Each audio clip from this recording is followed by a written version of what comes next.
From the line across the ocean to the land beyond the mountains, through the Sahara, we bring on-spot news, live analysis, expert discussions on trending stories in politics, business, socio-economic, sports, and documentaries. So catch all the updates on the happenings around the globe. Stay focused on the fact today, only on ATN.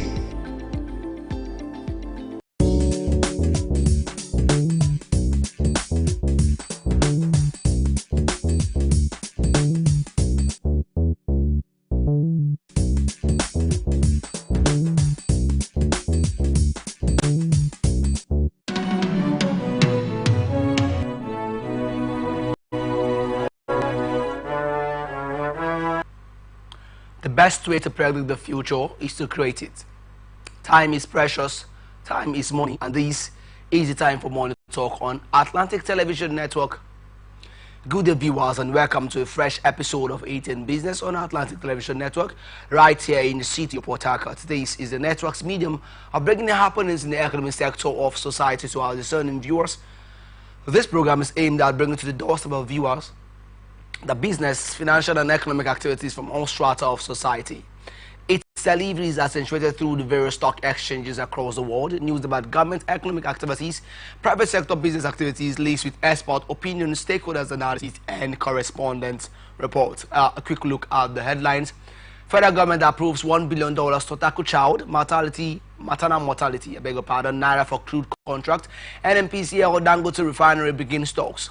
3.7 billion naira mismanagement, Oyetola Adeleke's commissioners trade words. On student loan, low number of female applicants, not encouraging. Nel fund. And in downstream sector, Petro 6 price stability held the competition. NICOM warns insurance firms on poor claims payments. Don't forget, open for advertisements and bookings and commercials.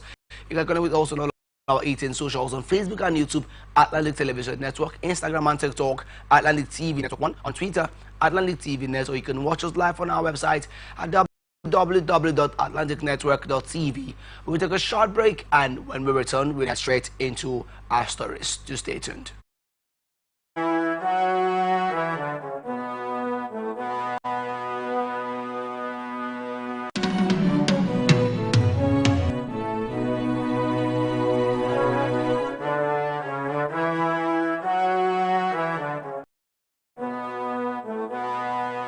From the line across the ocean to the land beyond the mountains, through the Sahara, we bring on-spot news, live analysis, expert discussions on trending stories in politics, business, socio-economy, sports, and documentaries.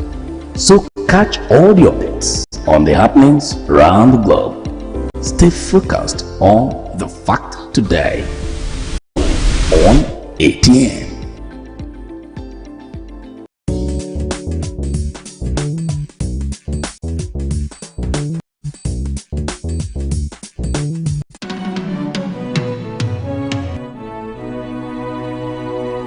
Welcome back, and thank you for staying with me. We also now on to the rest of our stories. Coordinating Minister of Health and Social Welfare, Dr. Ali Pate, has said the federal government has approved the $1 billion facility to support all 36 states in addressing the challenges of child and maternal mortality in the country. Pate, who stated this yesterday, added that the federal government was upgrading 774 healthcare facilities nationwide to serve as referral centers capable of providing free treatment for emergency obstetric complications. The minister disclosed this during the flag-off of the co-creation workshop on the Ogun State Maternal and Newborn Mortality Reduction Innovation and Initiative held at Oke Mosan, Abeokuta. Pate explained that the recently approved $1 billion facility aimed to incentivize states to achieve significant reductions in child and maternal mortality. He stated, as part of our commitment to improving child and maternal health, the coordination officer has secured resources from HOPE, a $1 billion facility recently approved for all 36 states to drive results. Whether it is improving governance, increasing human resources in primary health care, or enhancing antenatal care coverage, states will receive incentive payments based on their achievements. This is the structure of the incentive scheme. Party emphasized the importance of the maternal and newborn mortality reduction initiative launched nationally last week by President Bola Tinubu, describing it as crucial for both the present and future of the country, as it focused on the well-being of mothers and newborns who would ultimately contribute to national development. The minister called for collaboration between the federal and state governments to effectively tackle child and maternal mortality. In his remarks, Ogun State Governor Dakpo Abiodun, represented by his deputy Noimot Salako Idele, described the launch of Mami as a testament to the state's commitment to improving maternal and newborn health outcomes. Abiodun revealed that two local government areas in the state, Ijebu, Northeast, and Ado, Odo, and Ota, had maternal mortality rates above the national average of 194 deaths per 100,000 births. He reaffirmed his administration's commitment to maternal and child health, stating that his government had increased the health sector's budget allocation to 13%, including employed over 800 healthcare professionals to strengthen manpower and provided 80 tricycles for emergency transport services in rural areas. He said leveraging innovation, collaboration, and data-driven strategies would drastically reduce and crash maternal and child mortality in the state.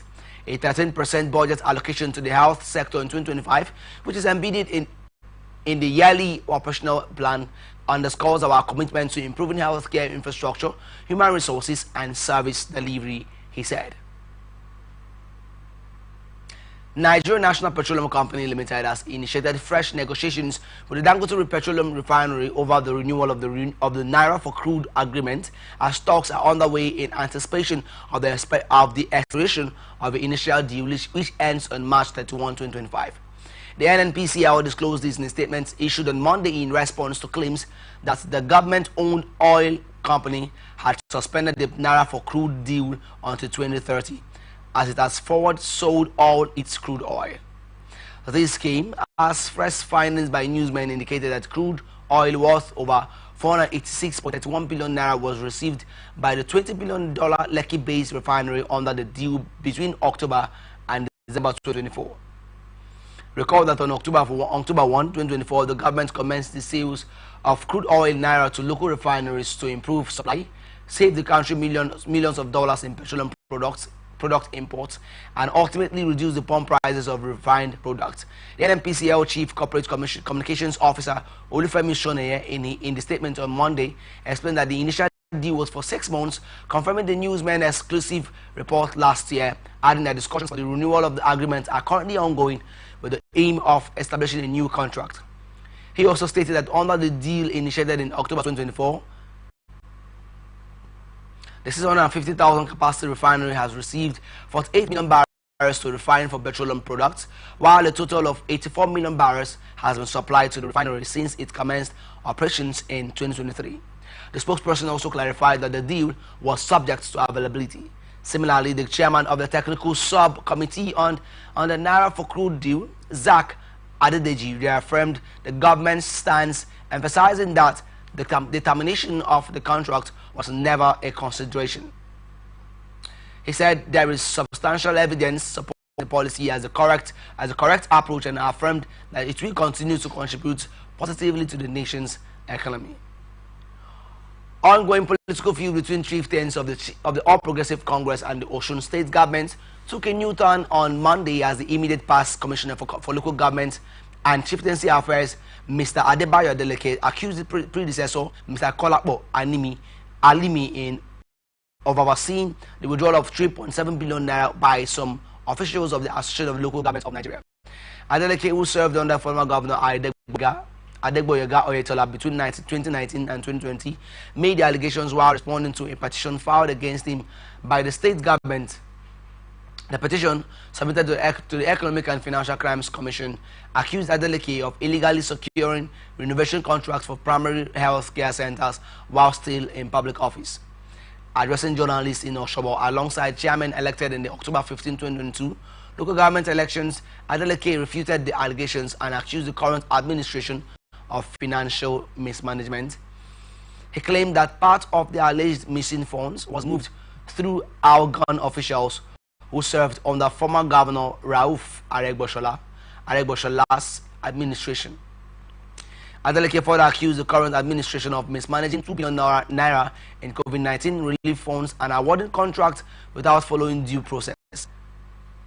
He alleged that from 2017 to 2018, substantial sums of money were withdrawn under Alimi's supervision.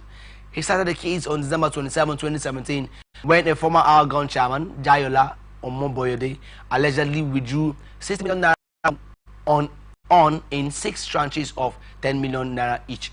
He also claimed that on the following day, then Argon Secretary and now Special Advisor to Governor Adeleke on Children's Affairs, Temilade Olugungboye, withdrew 70 million naira in a single transaction. Adeleke further claimed that multiple withdrawals took place, including 100 million naira withdrawal on March 29, 2018 by Omoboyede and Olugungboye. He insisted that the current administration was attempting to scapegoat him without proof while ignoring the financial activities of its own officials. Nigerian Education Loan Fund on Monday said that the ratio of females in tertiary institutions accessing the loans compared to males was not impressive. The fund's managing director Akintunde Soya made this known in Abuja during the International Women's Day celebration on Monday. Soya was represented by Oluwatosin Sanusi, Fund's head of investment and funds management. According to him, 1 out of every 5 applications for the Education Loan Fund is female, which is not encouraging. The NEL Fund initiative is all about providing loans for students in tertiary institutions to pay for their fees and to take care of their welfare. There is another part of the initiative, which is the skill acquisition. It is underway and it will also cover educational fees and fund purchases of equipment for entrepreneurship training. The skills acquisition program places students on a monthly stipend, which is laudable. However, we have fewer women who are taking advantage of this initiative. Currently, we have a ratio of 4 to 1, which means for every 4 male applicants, we have just 1 female, which isn't impressive, he said. So he said that NEL Fund was working with women stakeholders to create awareness of the initiative and encourage female students to partake and enjoy the benefits of the dividends of democracy. However, he emphasized that loan repayment upon graduation and employment was crucial for the program's sustainability. So he explained that timely repayments would allow the initiative to expand, enabling more students across all government-owned institutions to benefit. He further stated that the Education Loan Fund was accessible to students at various levels in universities and polytechnics within federal and state-owned institutions. According to him, the skill acquisition loan is not limited to tertiary students alone. The Minister of State for Education, Dr. Shuaiba Ahmed, lauded the federal government's initiative. She encouraged students to utilize the funds to ensure uninterrupted studies due to financial constraints. Ahmed was represented by Dr. Mufida Hussein, his special assistant on education and quality assurance. She said that the girl child must optimize all opportunities presented in order to break barriers and attain desired dreams and aspirations in life. Achieving gender equity requires bold, swift and decisive steps, and we cannot afford to wait. So we must act now to break barriers and create opportunities for women and girls, Ahmed said. She said that the federal government was committed to gender